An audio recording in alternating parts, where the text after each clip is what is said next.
Microsoft just did something no tech company has ever done before, and it could completely change how AI gets built in America. Let me explain what just happened and why your electricity bill is at the center of the biggest AI infrastructure fight happening right now. On January 13th, Microsoft announced its Community-First AI infrastructure plan. This isn't just corporate PR, this is Microsoft admitting that the way tech companies have been building AI data centers is unsustainable, and they're committing to do it differently. The 5 promises they made are unprecedented and honestly, kind of shocking. First, Microsoft will pay the full cost of electricity for their data centers without passing it on to local residents. That means your power bill won't go up just because Microsoft built a massive AI facility in your town. Second, they'll reduce water usage and actually replenish more water than they consume in local areas. Third, they'll create thousands of local jobs and train people through community colleges. Fourth, they'll pay full property taxes instead of demanding tax breaks like most tech companies do. And fifth, they'll invest in AI education programs and local nonprofits. Now, why is this such a big deal? Because AI data centers are destroying local communities, and people are fighting back. Let me give you the numbers. According to the International Energy Agency, U.S. data center electricity demand will more than triple by 2035. We're talking about going from 200 terawatt-hours to 640 terawatt-hours per year. That's massive. And it's not just electricity. These facilities use enormous amounts of water for cooling. In drought-prone areas, that's causing serious problems. Towns are waking up to find that a tech giant bought land secretly, built a massive data center, and now their water supply is strained and their electricity prices are spiking. The backlash has been fierce. Microsoft learned this the hard way. In Wisconsin, the company had plans to build a data center in Caledonia. Local residents revolted. They organized protests. They packed town hall meetings. They made it clear, we don't want this. And Microsoft backed down. They canceled the project entirely. That's when they realized they couldn't keep doing business the old way. Brad Smith, Microsoft's president, described what changed. He said when he visited Wisconsin in 2024 to talk about data centers, people wanted to discuss jobs. By October, the conversation had completely shifted to electricity prices and water usage. Quote, "We saw this catch fire to a degree for many other companies in many other places around the country." Microsoft realized if they didn't change their approach, they'd face opposition everywhere they tried to build. So, what does this community-first plan actually mean in practice? Let's start with electricity. Microsoft is committing to work with utilities and state regulators to create rate structures where data centers pay their full cost, including the infrastructure upgrades needed to deliver that power. Right now, when a utility builds a new substation or transmission line to serve a data center, those costs often get spread across all customers. Your rates go up to subsidize Microsoft's AI ambitions. Under this new plan, that stops. Microsoft pays for its own infrastructure.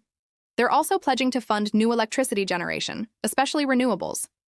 The company wants to add wind and solar capacity tied directly to their data centers.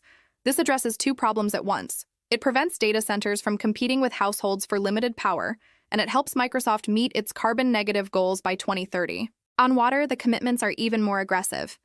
Microsoft is targeting a 40% reduction in water use intensity by 2030. Newer facilities are moving to closed-loop cooling systems that don't use potable water at all. They're also funding local water restoration projects like fixing leaky infrastructure and restoring wetlands. The idea is to replenish more water than they withdraw in the same local water districts. Jobs are a huge part of the plan. Data center construction creates thousands of temporary jobs. Once operational, these facilities need hundreds of permanent workers: electricians, HVAC technicians, IT specialists, facility managers. Microsoft is partnering with trade unions, community colleges, and vocational schools to train local residents for these roles. They already have programs running in Virginia and Washington state that have placed hundreds of graduates in data center careers. And instead of demanding property tax breaks, Microsoft is committing to pay full local taxes. This is a major shift. Usually, tech companies negotiate massive tax incentives by threatening to build elsewhere. States and towns compete by offering the lowest tax burden. Microsoft is saying, we're done with that. We'll pay our fair share to support schools, hospitals, libraries, and parks. Now let's talk about why this matters beyond Microsoft. The AI boom is driving a historic infrastructure build-out. Intel is spending $20 billion in Ohio.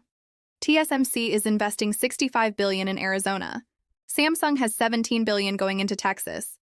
SK Hynix just announced $13 billion for Indiana. And then there are the hyperscalers, Amazon, Google, Meta, all building massive data centers to train AI models. This build-out is straining America's electrical grid in ways we haven't seen since World War II. Electricity prices in some regions have surged by 267% in 5 years. The grid wasn't designed for this. We're running into equipment shortages, long lead times for new transmission lines, and aging infrastructure that can't handle the load. Communities are pushing back. And they have power. Local governments control zoning, permitting, and utility rates.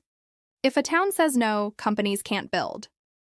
Microsoft figured this out after Wisconsin. Other companies will too. But here's the uncomfortable question. Can Microsoft actually deliver on these promises? The company didn't say how much this will cost beyond their existing capital expenditures, which hit $35 billion in the last quarter alone.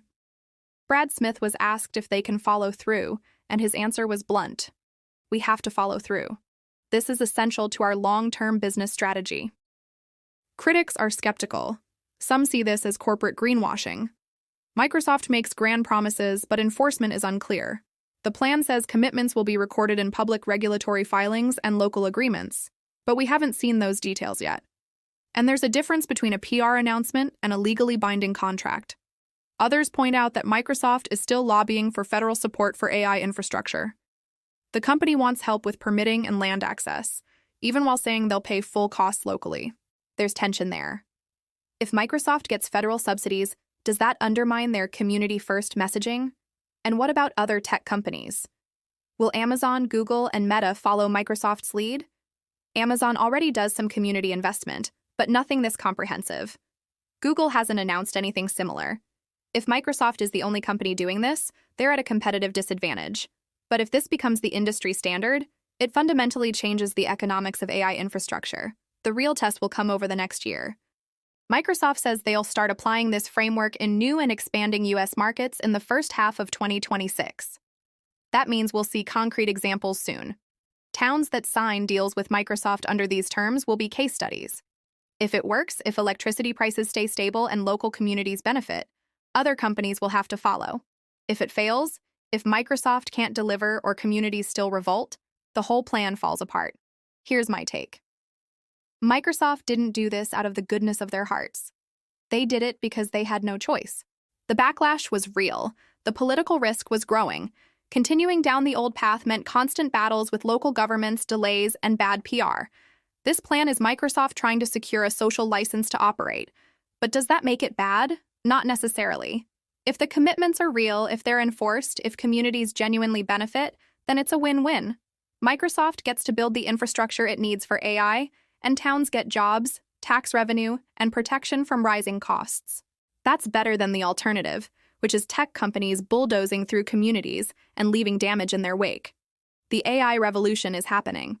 These data centers are getting built one way or another. The question is whether it happens responsibly or recklessly. Microsoft is betting that the responsible path is also the profitable path long-term.